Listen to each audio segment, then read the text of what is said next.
Birinchi raqamli valyuta kurslari kanaliga xush kelibsiz. Bugun 28-yanvar 2026-yil sanasida O'zbek so'mining valyuta kurslari bilan tanishib chiqamiz. AQSh dollari 29 so'm 90 tiyinga oshdi. 1 AQSh dollari 12.128 so'm 2 tiyin bo'ldi. Endi 100 AQSh dollari 1.212.802 so'm bo'ldi. Oxirgi oyda AQSh dollari 0.9% ga oshdi. Yevro 65 so'm 79 tiyinga oshdi. 1 yevro 14.419 so'm 10 tiyin bo'ldi. Endi 100 yevro 1.441.900 so'm bo'ldi. Oxirgi oyda yevro 1.8% ga oshdi. Rossiya rubli 12 tiyinga tushdi. 1 Rossiya rubli 158 so'm 52 tiyin bo'ldi. Endi 1000 Rossiya rubli 158.520 so'm bo'ldi. Oxirgi oyda Rossiya rubli 2.1% ga oshdi. AQSh dollarining Rossiya rubliga nisbatan kursi 25 kopeykaga oshdi. 1 AQSh dollari 76 Rossiya rubli 51 kopeyka bo'ldi. Endi 100 AQSh dollari 7650 Rossiya rubli 78 kopeyka bo'ldi. Oxirgi oyda AQSh dollarining Rossiya rubliga nisbatan kursi 1.2% ga tushdi.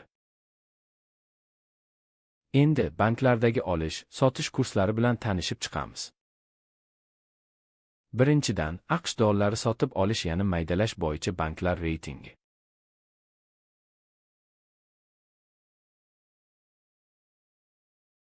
Endi AQSh dollari sotish bo'yicha banklar reytingi.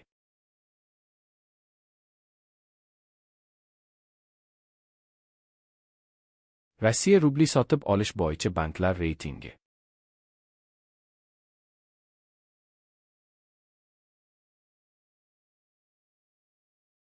Rossiya rubli sotish bo'yicha banklar reytingi.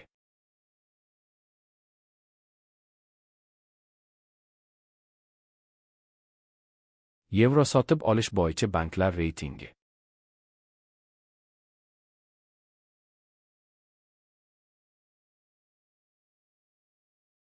Yevro sotish bo'yicha banklar reytingi.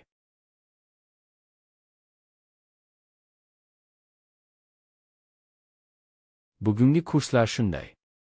Banklarni solishtiring va o'zingiz uchun qulay variantni tanlang. Boshqa valyuta kurslari ro'yxati bilan tanishib chiqing.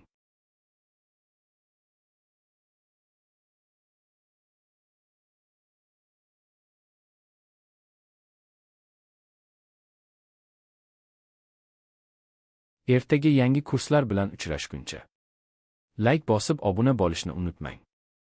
Qo'ng'iroqchani bossangiz video chiqishi bilan sizga xabar beraman. Kuningiz xayrli bo'lsin.